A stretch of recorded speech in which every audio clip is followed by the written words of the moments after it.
What up, boys? Just got back from Blizzard headquarters where we played PvE, Flashpoint, future plans, and talked about bugs and a lot of stuff about Overwatch. I'm optimistic, and I've always erred on the side of being optimistic.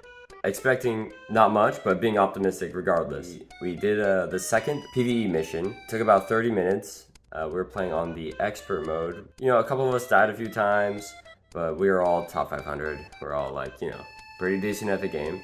They said that they were planning on turning up the difficulty a bit, and more than just more health, more damage, different things, which I find exciting for difficulty because it can kind of get stale just having more damage. Okay, I got one shot when I peaked, or just sitting here shooting the same guy for a long time. It can get stale. That sort of thing can get stale, and it's very popular in games these days. The PvE, there's 4 tanks, 4 supports, 4 DPS you can choose from.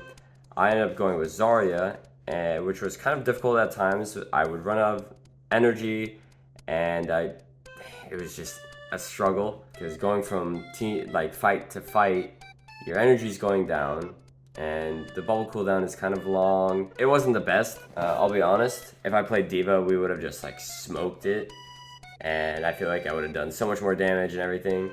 With D.Va though, you get the headshots, and then you have your bomb.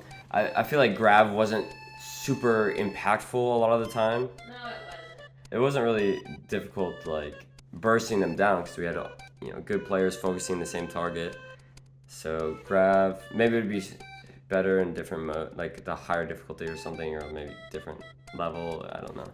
Yeah, but the mission was pretty there was moments of downtime, and then there was moments of oh, I have to actually focus and see what's going on and turn my brain on, so to speak. Multiple objectives throughout the mission.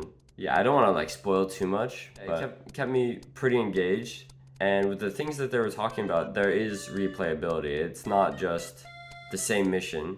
I was talking to Dion, he's one of the devs. He was saying that there's different monsters or different bots that spawn on different runs, and I didn't know that because I only saw the one set of monsters. We only played one level one time, but there's different monsters. There's an elite that can spawn, an elite robot. It's exciting. There's a lot of things there's a lot of potential there to mix it up and make it replayable.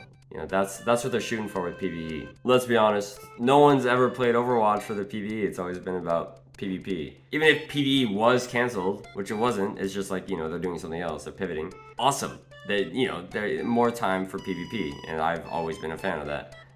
The more that goes into the thing I care about, the more I like the thing that I care about. Moving on to Flashpoint. So most of you probably have already seen it or heard about it. A King of the Hill map with 5 different points, all on one map. So it's a huge map.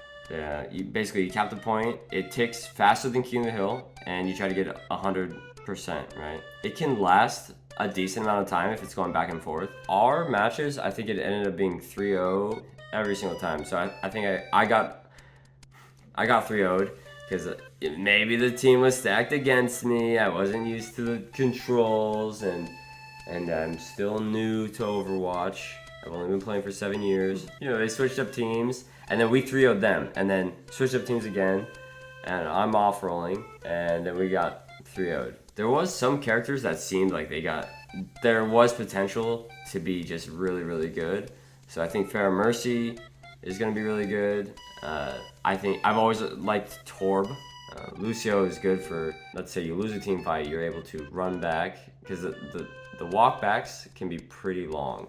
Every single one of the points, they're all different. They all have different high grounds, different routes. The whole thing is like a maze. It's gonna take a long time for people to learn the actual map where the health packs are.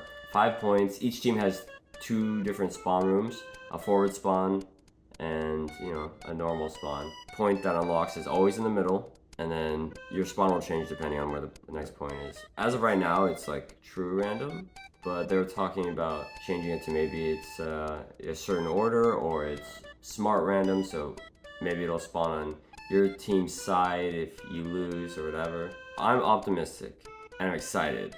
I don't want to gas it, right? But because we all know how that goes. But I'm looking forward to it. I love Overwatch. I'm gonna play regardless of if it gets updates or not. That's what I did at the end of Overwatch 1. That's what I'm gonna do now. I fucking love the game. My opinion on the PvE thing, like having to pay $15. If you're buying the battle pass anyway, it's $5 extra. You can't afford that, or you don't want to pay for it. Like you never played Overwatch for the PvE in the first place. I think it's fine, but then again, I work there, basically. So I also really like what Overwatch is doing with the cooldowns and trying new things and the cast grenade. Other content creators, they're saying it sucks. It's not very good. But I think it's, one of the best reworks they've done. I like what Blizzard's doing. I like what they're cooking, okay? And not just because they're paying me. Well, I mean, they don't really pay me. I forgot to mention this before. We did talk to the devs about a lot of things, a lot of the ideas that the creators had. We talked about a lot of bugs and things that could be fixed, matchmaking, and yeah, overall, still optimistic. I talked about the Zarya bug, Zarya not being able to rocket jump. While she's bubbled, other people had other things that they brought up, and it's like, oh, they just didn't really know that was a thing.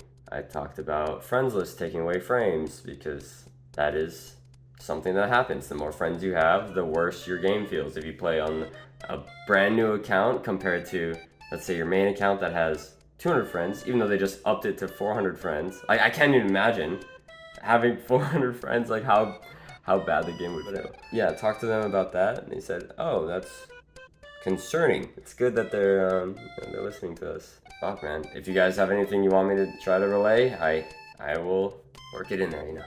If you have any questions, feel free to post them. I'll be checking the YouTube comments. Obviously, check out the stream, and yeah, I'll see you guys soon. Okay? I'm on vacation till the 4th. I'm back on the 4th. Streams back on the 4th. Huh? Who's with me?